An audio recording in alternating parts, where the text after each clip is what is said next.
into a common marriage routine. At the end of the day, when they both turned down the volume on their busy lives, they found they didn't have much energy left for each other. After nearly 6 years of marriage, they frustrated easily and chose to spend time on their computers researching rather than relating to one another. Occasionally, they would get a call from their respective work colleagues to discuss the next day's plans. Whoever took the call would perk up, showing more interest in achieving greatness in their career than in their relationship. The juices would flow and the energy would ignite, but as soon as the interaction was over, they'd settle back into the tension of their marriage once again. If you were to look at Ray and Jesse as they sat in their living room, physically together but emotionally light years apart, what would you see? A failed relationship? Spouses in name only? A marriage on the rocks? Not me. I see an opportunity for something great.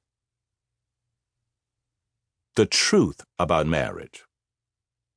In my almost 25 years as a marriage counselor, I've learned that great marriages don't begin until you're ready to walk out the door. When you look at your husband and literally feel sick at what you see. When she leaves for work and you wish she'd never come home. You get nauseous at arguing about the same crap over and over again.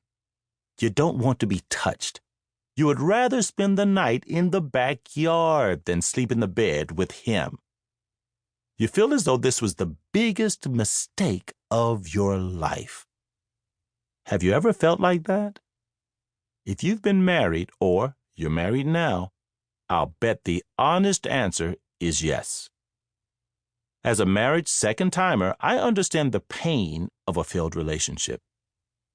In my youth, I did not have the skills or knowledge to know how to navigate the difficulties of marriage.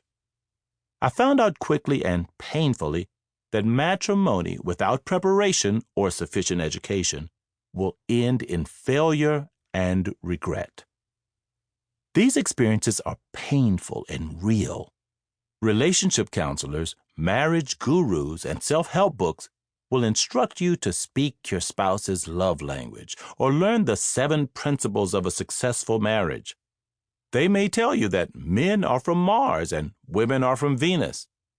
These approaches might work for some marriages, but usually they only put a Band-Aid on the gushing wound of a challenged relationship.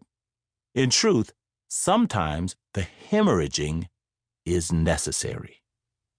Here is the reality.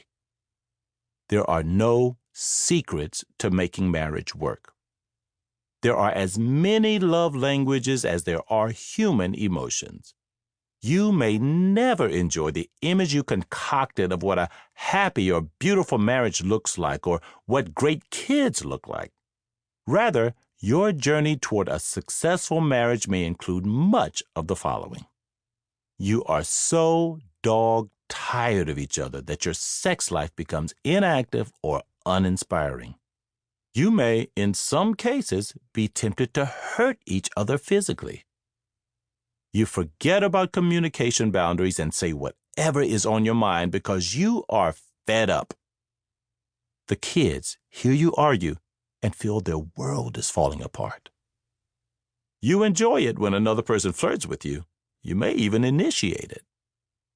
There are tears, there may be cursing, and there could even be screaming. Prayers may help, but don't take away the pain. Conventional wisdom says that's a marriage on its last leg, about to crash and burn. Absolutely not. On the contrary, this is a marriage laying the foundation for a beautiful reset. These are relationships that have just entered the flaming crucible of marriage reality and have begun the arduous task of streamlining and fitting 2 completely different personalities together. The trick is for couples to effectively crack the surface of their emotions and see past the romanticism.